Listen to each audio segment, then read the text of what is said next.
If you've been in the Tokusatsu fandom for more than 5 days, I think you've probably realized that most Tokusatsu fans have a pretty similar story about getting into Tokusatsu. Watching the Power Rangers as a kid, getting back into it as an adult, discovering Super Sentai, Kamen Rider, etc., Garo. But while mine does feature that to a certain extent, it actually starts way earlier than that, with some good old-fashioned Florida wackiness, the best babysitter I've ever had, and a franchise I've not even talked about on this channel before. This is a video about Godzilla vs. Biollante. Hey Internet, what's going on? I'm the Vacuuminator, and I am here to tell you the story of how I started getting in Tokusatsu. The first tiny little ember that was put into the eventual roaring flame of general annoyance at everyone else who was into Tokusatsu. Because this story starts all the way back when I was a wee lad of about 7 or 8, I want to say. At this point in my childhood, I would say I had a good childhood. You know, I was able to get a lot of the things I wanted as a kid. Not everything, but a good amount. I always had a good Christmas and an okay birthday. And I always had a general pleasant atmosphere around me. I didn't really understand much of the bad shit about the world yet, but unbeknownst to me, my family was actually kinda poor. My entire life, my family has been straddling the financial line between poor and middle class here in the United States. And I bring that up because it's important for the context of I didn't actually have a lot of babysitters as a kid. It would be like a once or twice a year thing. And because of that, most of them I didn't really have a regular relationship with and can't remember all that well. It's just the general pop culture idea of young 20-something or teen-something white woman who was kinda nice to me, and a general badass for being able to willingly agree to put up with somebody else's brats for money. In fact, I can only ever remember once having a babysitter that was different from that idea in any way. The one time I had a male babysitter, and it was because I specifically asked my parents if he could babysit me instead of the person who did it last time. Because when you're a kid, even if it's at a church function, you will latch on to any older male who seems remotely cool to you and try to be his best friend, even though he has no reason to want to be, because he's like 4 or 5 years older than you, and that's a world of difference when you're a kid. Yeah, I can't remember the guy's name, to be honest with you, and I wouldn't say it here even if I did, for fear of doxing him in some way, so we're just gonna call him Josh, because I think that's funny. Because I have a lot of funny pictures of people who are named Josh. Poor unsuspecting Josh. If only he had the slightest inkling that because of him showing me a movie, I would one day become a YouTube content whore who constantly asks people to like, comment, subscribe, and ring the bell, all while making fun of him, probably not even remembering what his real name is. Well, he might not have done that. But he did, and here we are, so let's talk about it a little more. Josh was a guy in the youth group at the church my family attended at the time, because this was back when I still believed in God, because I was a stupid kid. He seemed to be like the general idea of a cool teenager you have when you're a little boy, which was just that he wore black and he liked things that seemed kind of badass, but I didn't know much about any of those things. And one of those things was indeed Godzilla. I knew of Godzilla, I had seen things about Godzilla at that age, but I hadn't really gotten into him. I had never watched a Godzilla film before. And I remember specifically learning that he was into it because I asked him about a Godzilla shirt he was wearing in church one day.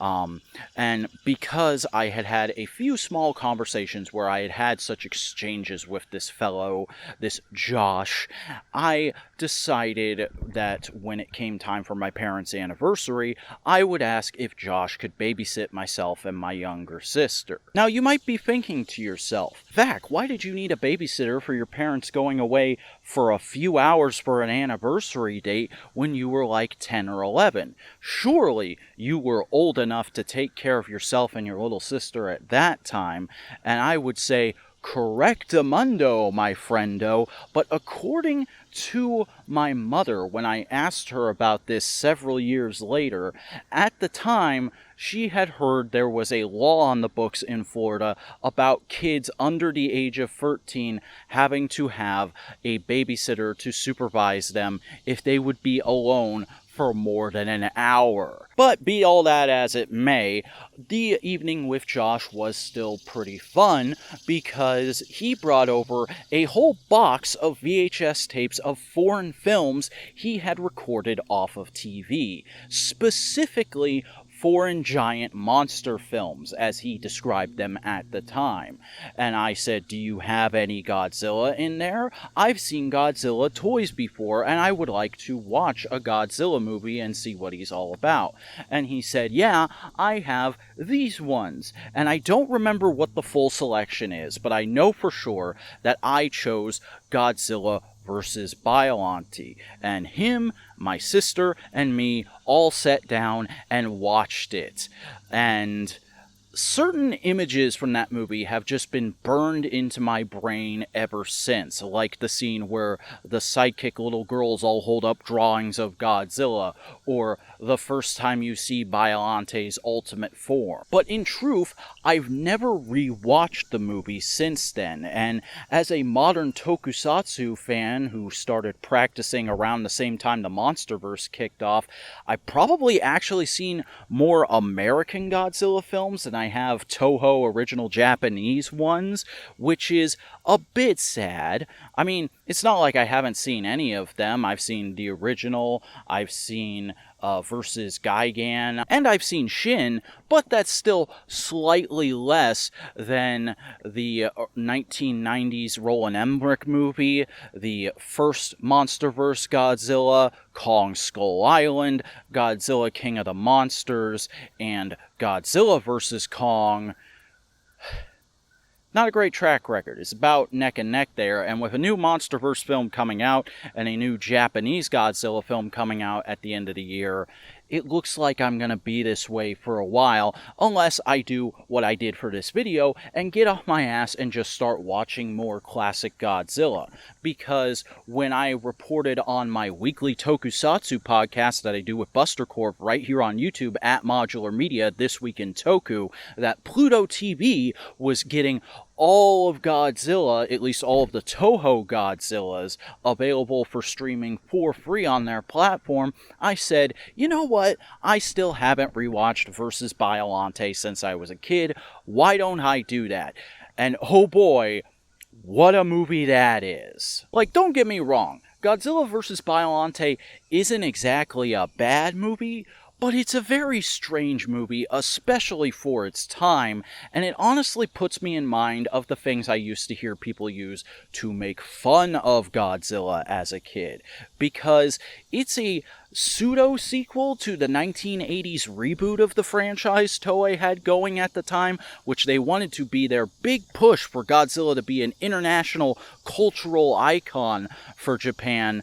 But because it flopped in most Western markets, they kind of immediately gave up and could only bother to give the next movie a smaller budget and only kind of release it in America via a very basic dub done by Miramax, which was the version I saw when I was a kid and was the version I rewatched for this video, because even though I hate bad dubs as an adult, I'm nostalgic for the ones I saw as a kid. Not only that, but the concept for the movie is also so incredibly simple, you would swear it's from the original Showa era series, because it literally just boils down to one of the writer, director, producer staff had just seen Little Pet Shop of Horrors at the time and said to himself, that was quite an entertaining motion picture. Wouldn't it be entertaining if Godzilla fought a giant plant? Yes, it would. Let's do that. Everybody, we're doing Godzilla versus a giant plant. I don't care how you do it, just make it happen. And they did. Because the story of the movie is that, but it's also a lot more insane and convoluted than that, in that it's about a mad scientist man who uses Godzilla's cells, which are as big as a human head and goopy for some reason, and plant DNA to create a new monster which somehow becomes fused with the soul of his dead daughter and grows into Biollante. And by the way, Mad Scientist Man only realizes that his dead daughter's soul is inside Biollante because a actual psychic woman who just happens to be being experimented on at the same research institute he works at joins the plot to go, oh shit, your daughter's in that thing. That's fucking weird, right? Right? So then Godzilla climbs out of the volcano he was forced into at the end of the last movie and goes to fight Biollante, gets his ass kicked, and retreats when Biollante digivolves to Ultimate. And then we find out from Psychic Lady that somehow Mad Scientist Man's daughter's soul has left Biollante and it's its own creature now, and also Mad Scientist Man hypothesizes that the whole reason Godzilla is even fighting Biollante in the first place is because he used Godzilla's cells to create Biollante. So it's like we're connected on a primal level and I have to destroy you now because too much Godzilla energy is dangerous, I guess? What? Oh yeah, and then 20 minutes later, Godzilla and Biollante fight again, and this time Godzilla wins because it's the last fight of the movie, and that's it. That's the movie. That's the whole plot. I mean, there is a subplot about American federal agents, Japanese SDF members, and oil barons from a fake Middle Eastern country all fighting over Godzilla cells as like a new potential energy source / weapon in the background of the movie. But it's really stupid, and it ends in the dumbest way possible, which is also kind of the actual ending of the film. So fuck it. It doesn't deserve any more lip service than that. I mean, don't get me wrong, there are things to like about this movie. It's a Japanese movie from the 1980s, so everyone's clothes, hairstyles, makeup, and general home decor are totally aesthetic and fun to look at, as well as the actual suits for Godzilla and both of Biollante's forms. But that's kind of it. It's kind of just a feast for the eyes. It was interesting to see those images that were burned into the back of my brain in full context again, but I didn't get a lot out of this philosophically. Like, this isn't like a lot of my videos where I'm like, and secretly, you dummies didn't realize that this thing is also about this, and now I'm going to point that out and sound like a smart man. I'm just here to say, this is a weird movie I saw when I was a kid, and I rewatched it because I've been meaning to all these years because it started all this shit. Well, not all this shit, not the place I'm filming this. It's not responsible for this. This existed long before that. But like all this video shit.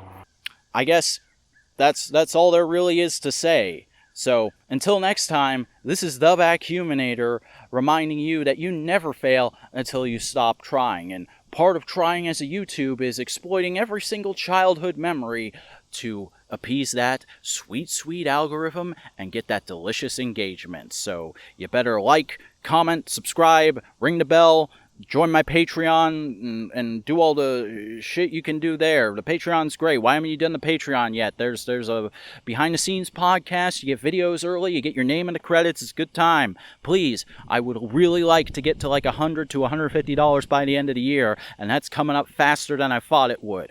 I also really want to get to 2,500 subscribers, but I don't know if that's going to happen. I don't know if anything's going to happen. The march of time is endless. The Monsterverse started 10 years ago. I watched this movie over almost 20 years ago. It's all fucking scary, man. Just gotta stick together and talk about our mutual nostalgia for Tokusatsu. So I'll see you when I do that again next time. Take care.